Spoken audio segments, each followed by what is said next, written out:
Subscribe કરો એ high news India ચેનલને, પછી યુટ્યુબ એપ પર બેલ આઇકોનનું બટન દબાવો અને નિહાળો એ હાઈ ન્યૂઝ ઇન્ડિયા ચેનલ.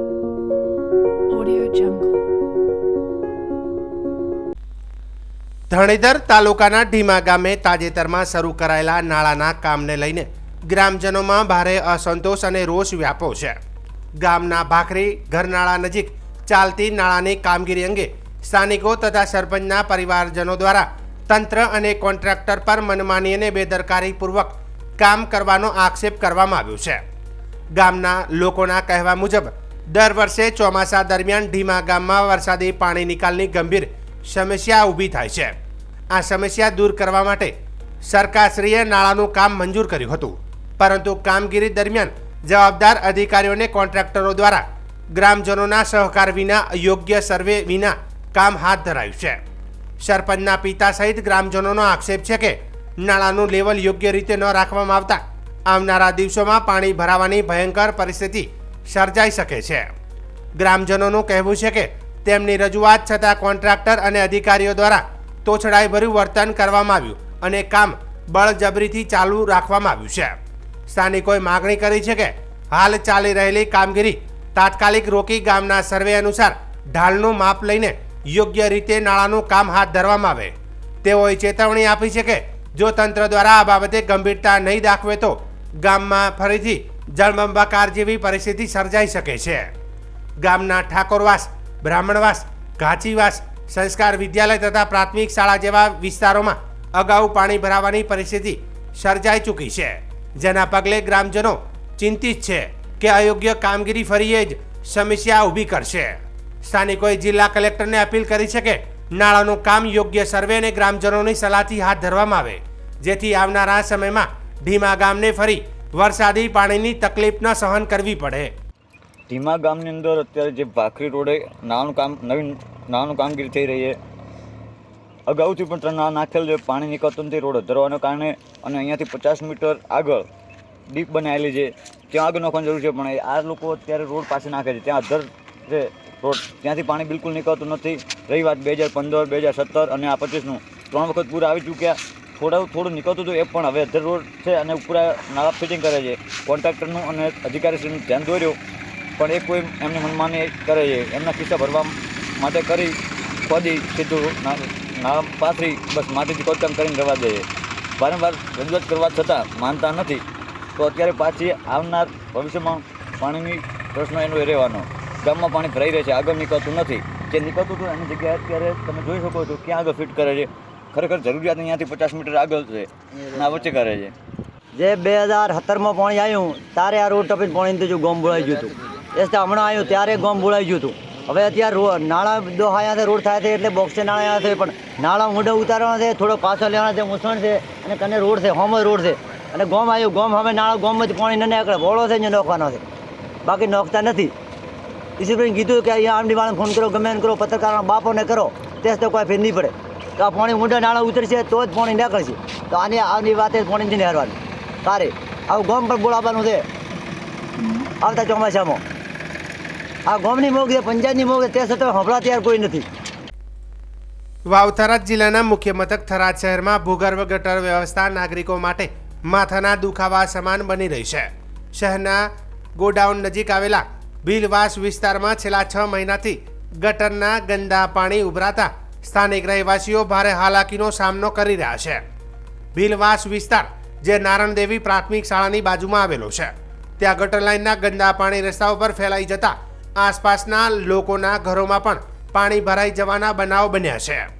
આ પરિસ્થિતિને કારણે નાગરિકોમાં નગરપાલિકા તંત્ર સામે રોષ વ્યાપ્યો છે.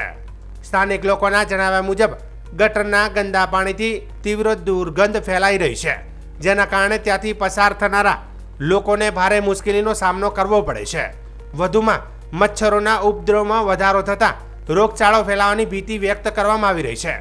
નાગરિકોએ નગરપાલિકાને રજૂઆત કરી છે કે ભૂગર્ભ ગટરના પાણીનો તાત્કાલિક નિકાલ કરવામાં આવે અને સિસ્ટમમાં જો તૂટફૂટ કે અવરોધ હોય તો તેને તાત્કાલિક સુધારવામાં આવે. લોકોનો આક્ષેપ છે કે છેલ્લા 6 મહિનાથી ફરિયાદો છતાં પણ પાલિકા તંત્ર દ્વારા કોઈ પગલાં લેવામાં આવ્યા નથી. ભીલવાસ વિસ્તારમાં હાલની સ્થિતિને કારણે શાળા વિસ્તારના વિદ્યાર્થીઓને વાલીઓ પણ ચિંતિત છે. નાગરિકોએ ચેતવણી આપી છે કે જો તંત્ર તાત્કાલિક કાર્યવાહી નહીં કરે તો તેઓ આંદોલનના માર્ગે ઉતરશે.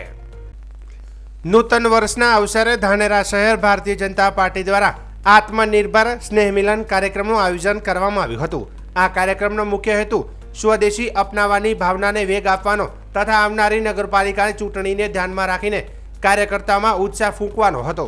કાર્યક્રમમાં પાલનપુરના પૂર્વ ધારાસભ્ય શ્રીમતી રેખાબેન ખાણેસા, ધાનેરા ભાજપ વિધાનસભા આગેવાન ભગવાનદાસ પટેલ, ધાનેરા શહેર પ્રમુખ મોદી, મહામંત્રી જેબી રાજપૂત તથા રાજુભાઈ ત્રિવેદી સહિત ભાજપના અગ્રણીઓ ઉપસ્થિત રહ્યા હતા.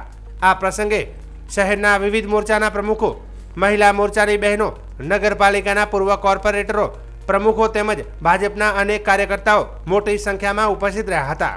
મંચ પરથી નેતાઓએ નગરપાલિકા ચૂંટણીને ધ્યાનમાં રાખીને તન મન અને ધનથી કામે જોડાઈ તમામ સીટો જીતવાનો સંકલ્પ વ્યક્ત કર્યો હતો. સાથે સાથે દેશને આત્મનિર્ભર બનાવવા માટે સ્વદેશી વસ્તુઓના ઉપયોગ પર ભાર મૂકવામાં આવ્યો હતો.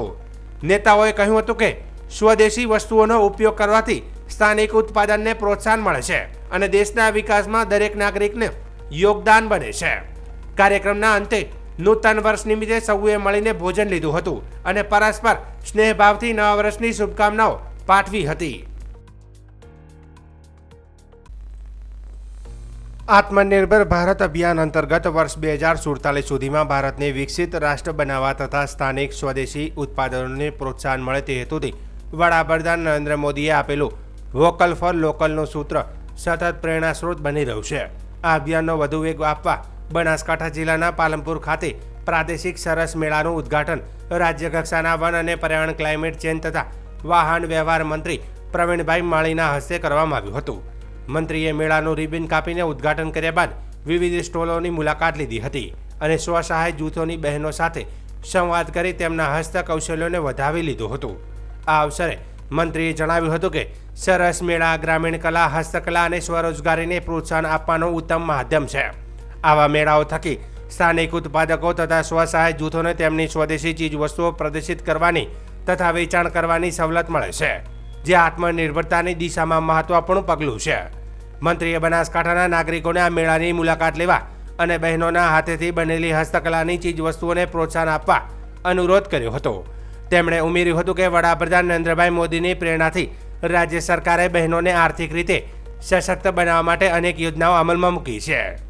મેળાની વિશેષતા વિશે વાત કરીએ તો પાલનપુર રામલીલા મેદાન ખાતે આ પ્રાદેશિક સરસ મેળાનું આયોજન કરવામાં આવ્યું છે, જેમાં 2 થી 11 નવેમ્બર સુધી કાર્યરત રહેશે. મેળામાં કુલ 55 સ્ટોલ ઊભા કરાયા છે, જેમાં હેન્ડીક્રાફ્ટ, મોતીકામ, હેન્ડલૂમ, પૂજા સામગ્રી, પ્રાકૃતિક તથા ઓર્ગેનિક પ્રોડક્ટ જેવી વસ્તુઓનો સમાવેશ થાય છે. બનાસકાંઠા જિલ્લા વહીવટીતંત્ર દ્વારા સ્વસહાય જૂથની બહેનો માટે રહેવા જમવાની તમામ સુવિધા ઊભી કરવામાં આવી છે. બનાસવાસીઓને બહેનોને પ્રોત્સાહન આપવા માટે મેળામાં મોટી સંખ્યામાં ઉપસ્થિત રહેવા અનુરોધ કરવામાં આવ્યો છે. આ મેળાનું આયોજન ભારત સરકાર અને ગુજરાત સરકારના સંયુક્ત ઉપક્રમે Gujarat livelihood promotion company limited દ્વારા કરવામાં આવ્યું છે. આ મેળાનો હેતુ મહિલા સશક્તિકરણનો વેગ આપવાનો છે, જેમાં રાષ્ટ્રીય ગ્રામીણ આજીવિકા મિશન હેઠળ તાલીમ પ્રાપ્ત સ્વસહાય જૂથોની બહેનોને તેમની ઉત્પાદિત ચીજવસ્તુઓનો સીધું બજારમાં મળી રહે અને તેઓ આત્મનિર્ભર બને તે સુનિશ્ચિત કરવાનું છે. આ પ્રસંગે જિલ્લા કલેક્ટર તથા જિલ્લા વિકાસ અધિકારી MJ દવે, જિલ્લા ગ્રામ વિકાસ એજન્સીના નિયામક RI શેખ તથા અન્ય અધિકારીઓ અને કર્મચારીઓ તથા બહોળી સંખ્યામાં નાગરિકો ઉપસ્થિત રહ્યા હતા. ગુજરાત સરકાર દ્વારા અને જિલ્લા ગ્રામ વિકાસ એજન્સી દ્વારા પ્રાદેશિક સરસ મેળાનું આયોજન આજે પાલનપુર ખાતે થયું છે. માન્ય નરેન્દ્રભાઈની જે નેમ છે કે બહેનોની આજીવિકામાં વધારો થાય તેના ઉદ્દેશ સાથે જે બહેનો પોતાની રીતે જે વસ્તુઓ બનાવે છે તેનું વેચાણ કેન્દ્ર બની શકે, લોકો વચ્ચે એ મૂકી શકે, એના માટે પ્રદર્શન કરવામાં આજે આવ્યું છે. આ સરસ મેળાની અંદર 55થી વધુ સ્ટોલો અને આખા રાજ્યની અંદરથી અલગ અલગ બહેનો પોતાની જે પ્રાકૃતિક રીતે અને પોતે જે જાતે જે વસ્તુઓ બનાવે છે એનું વેચાણ સ્ટોલ અહીં આપવામાં આવે છે. ખૂબ સારું આયોજન રાજ્ય સરકાર દ્વારા થયું છે અને બહેનો પણ ખૂબ છે. માન્ય નરેન્દ્રભાઈ અને ભૂપેન્દ્રભાઈના માર્ગદર્શન હેઠળ બહેનોને આજીવિકામાં વધારો થાય તે ઉદ્દેશ સાથે રાજ્ય સરકાર આગળ વધી રહી છે. આજે આ તારીખ 2 થી લઈ અને 11 તારીખ નવેમ્બર સુધી આ મેળો ચાલવાનો છે. હું બનાસકાંઠાના તમામ લોકોને અને ગુજરાતના તમામ લોકોને જે બહેનો પ્રત્યે સજાગ છે, બહેનોની આજીવિકામાં વધારો કરવા માગતા હોય એ વોકલ ફોર લોકલના નારાને આગળ વધારવા માટે આ મેળાની અંદર આવવું જોઈએ એવી વિનંતી કરું છું. ભારતીય જનતા પાર્ટી વાવ તાલુકા દ્વારા આયોજિત માળકા જિલ્લા પંચાયતનો નૂતન વર્ષનો સ્નેહ મિલન સમારોહ શ્રી આનંદ વિદ્યાલય એન્ડ આર્ટ્સ કોલેજ એટાના પ્રાંગણમાં ભવ્ય રીતે યોજાયો હતો. કાર્યક્રમનું અધ્યક્ષસ્થાન ગુજરાત સરકારના ખાદી અને કુટીર ઉદ્યોગ મંત્રી તથા વાવના ધારાસભ્ય સ્વરૂપજી ઠાકોરે સંભાળ્યું હતું. કાર્યક્રમ દરમિયાન સૌએ નવા વર્ષની શુભેચ્છાઓ આપીને રાષ્ટ્ર સેવા અને સંગઠન બળ વધારવાનો સંકલ્પ વ્યક્ત કર્યો હતો. આ પ્રસંગે વાવ વિધાનસભાના પ્રભારી રૂપસીભાઈ પટેલ, ભગવાનભાઈ વ્યાસ, એપીએમસીના chairman Nagjibhai Patel, vice chairman Bhurabhai Asal, Vav taluka Bhajap પ્રમુખ પ્રકાશભાઈ વ્યાસ, મહામંત્રી ધનજીભાઈ રબારી, વાલજીભાઈ પટેલ, મંત્રી ભગવાનભાઈ બ્રાહ્મણ, તાલુકા મહિલા મોરચાના પ્રમુખ સુરેખાબેન ત્રિવેદી, મંત્રી રંજનબેન ઠાકોર તેમજ આનંદ વિદ્યાલય એન્ડ આર્ટ્સ કોલેજના ટ્રસ્ટીઓ ઉપસ્થિત રહ્યા હતા. કાર્યક્રમમાં જિલ્લા પંચાયતના તમામ ગામોના આગેવાનો, સરપંચો, સ્થાનિક તેમજ યુવા ભાજપની ટીમ અને મોટી સંખ્યામાં કાર્યકરો જોડાયા હતા. સૌએ પરસ્પર નૂતન વર્ષની શુભકામનાઓની આપ-લે કરી હતી. સમારોહના અંતે સૌએ હર ઘર સ્વદેશી, ઘર ઘર સ્વદેશીના સંકલ્પ સાથે સ્થાનિક ઉત્પાદનના પ્રોત્સાહન અને આત્મનિર્ભર ભારતના નિર્માણ માટે શપથ લીધા હતા. આ પ્રસંગે નેતાઓએ સંગઠન શક્તિ, એકતા અને વિકાસના સંકલ્પ સાથે આગામી દિવસોમાં પક્ષને વધુ મજબૂત બનાવવાનું આહવાન કર્યું હતું. સાહેબનું જે સપનું છે ને વિકસિત ભારત, આત્મનિર્ભર ભારત બનાવવાનું, એમાં પણ આપણે કામ કરવું પડશે. એ પ્રથમ કામ છે ઘર ઘર સ્વદેશી, હર ઘર સ્વદેશી. જે વસ્તુ આપણા અહીં બને છે એ જ વસ્તુ ખરીદવાનો આગ્રહ રાખો, તો જ આપણે મજબૂત થઈશું. હમણાં જે ઓપરેશન સિંદૂર થયું ને એમાં જે હથિયારો અને તોપો વાપરીને જે રોકેટો વાપર્યા એ બધા સ્વદેશી હતા. એર ડિફેન્સ બનાવી, સિસ્ટમ બનાવી, એ પણ આપણે સ્વદેશી. એ લોકોએ પણ ઘણા પ્રયત્નો કર્યા હતા આપણા ઉપર હુમલો કરવાનો, પણ આપણે એવી સિસ્ટમ બનાવેલી હતી કે એમનું કોઈ પણ રોકેટ અંદર ઘૂસવા નતું દીધું, એ આવ્યું નથી, તેમ ત્યાં પાડ્યું નથી. જો આપણા માટે મોદી સાહેબ આટલું બધું વિચારતા હોય તો આપણે પણ મોદી સાહેબ માટે એક જ વોટ આપવાનું વિચારીએ. આપણે ખાલી વોટ જ આપવાનું છે, બાકી બધું મોદી સાહેબ સંભાળી લેશે. વાવથરા જિલ્લા પોલીસે દારૂ અને જુગાર વિરુદ્ધ શરૂ કરેલી કાર્યવાહી હેઠળ સુઈગામ પોલીસ સ્ટેશન વિસ્તારમાંથી મોટા પ્રમાણમાં વિદેશી દારૂનો જથ્થો ઝડપી પાડ્યો છે. આ કામગીરી દરમિયાન કુલ 984 બોટલ ભારતીય બનાવટના વિદેશી દારૂ અને બિયર કુલ કિંમત રૂપિયા 2,38,632નો મુદ્દામાલ કબજે કરવામાં આવ્યો છે.